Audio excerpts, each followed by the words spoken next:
Yes, that was exactly what you thought it was, or what it looked like, which is a man dancing in Speedos, or what I'm calling Speedo Man. Basically, just learning how to animate, creating a character, and making a little song that all went together as a little therapeutic side project while we're all kind of locked in our houses practicing social distancing, or what Smith is calling pursuing your chill. I figured I'd take the time to show you guys or walk you through the steps of how I created my crappy little Speedo Man character and all the things that went into it, including the music side. So hope you enjoy.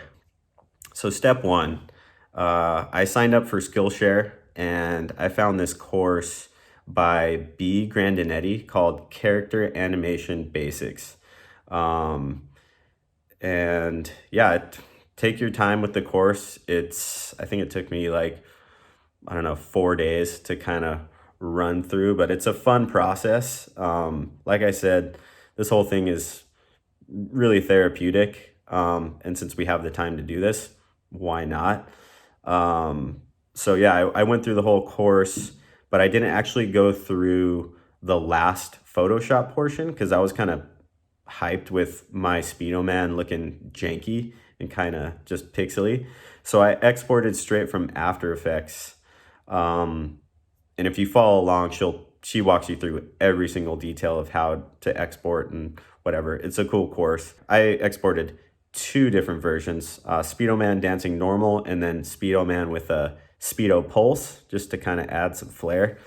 So yeah, go through the Skillshare class and follow the B. Grandinetti's course for how to create a character, and that's step 1. Step 2 would be to organize all the videos and scenes you want your character to dance in.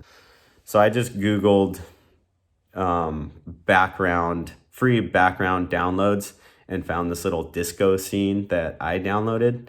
And that's for the sake of just making my whole project kind of simple. I just figured Speedo Man could dance around in this one room and I would just kind of animate him doing different random things, because that's all Speedo Man's ever wanted, was just his stage to let her rip. So yeah, moving along to step 3 is making a song. Typically, I just kind of, like anybody, listen to other music, get inspired, have a song that's sort of your North Star. Sometimes any sound can be that inspiration for you to get something going. For this particular song, I had just downloaded some native instruments plugins for GarageBand and came across some just cool sounds that I was just kind of noodling away on. So here, let me take you through that process. Okay, so I wanted to walk you through the 2 main instruments that I use to do most of my recordings. This is one of them. This is my little Akai MPK Mini, which is just a MIDI, has like a MIDI control that connects to the USB. And then I also use my Vox Apache, and connect that via this iRig cord that also connects via USB. And yeah, I was just messing around basically with the different plugins I got from Native Instruments. So plugins, if you don't know what they are basically just free downloads, or you can pay for some of them, but all the ones I've gotten are for free, because screw spending money, right? So yeah, you just click on these plugins here. I'm using this contact player, and I just kind of found a sound that I liked and recorded this little lick, or wait,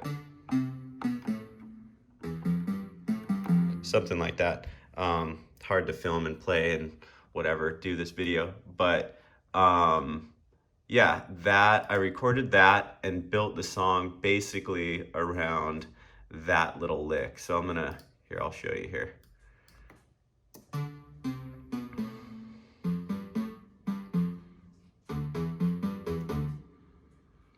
So that's what I started with, which is probably backwards, not how you would want to build a song, I'm sure.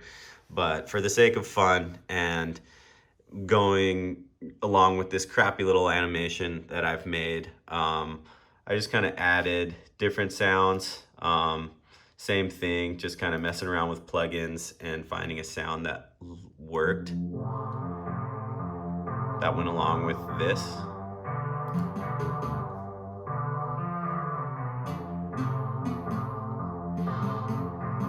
And then I added guitar, just strumming 2 chords. Basically, so the guitar, same concept. It's, you know, more of these plugins. This is a pedal board. Yeah, I have like 4 different pedals going. That's basically what I do in GarageBand in a nutshell, is mess around with these different plugins, most of which I've been turned on to by Dave Malcolm, and the Native Instruments ones from Liz, apparently. Liz Hauser, Dave's girlfriend, found those. But yeah, me and Dave both just mess around a lot with these. Dave showed me all this stuff, and it's super fun because you can get all kinds of crazy sounds, and it's just right here at your fingertips on your computer. So that's really cool. That's a really fun thing you can do if you're bored, or you know, you're trying to create music for any project. That's always a blast. But yeah, here's a janky little lead I did. I figured everything about what I'm doing is janky, so it all kind of, I feel like, either cancels each other out or complements each other. I'll let you be the judge of that.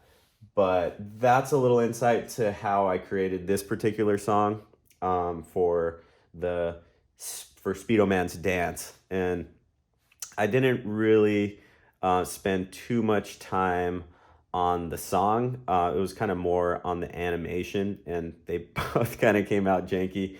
But like I said, you know, kind of complement each other, or at least cancel each other out. And it made me smile, and I felt like it was a fun thing to do just while, you know, we're kind of meant to stay inside and keep our germs to ourselves, practice social distancing, and pursue your chill. So without further ado, I'm gonna play SPEEDO Man's Dance, because that's all he's ever wanted in its entirety. Thanks for coming along. Hope you get inspired to do one of your own, an animation and a song. Tag me in it if you do.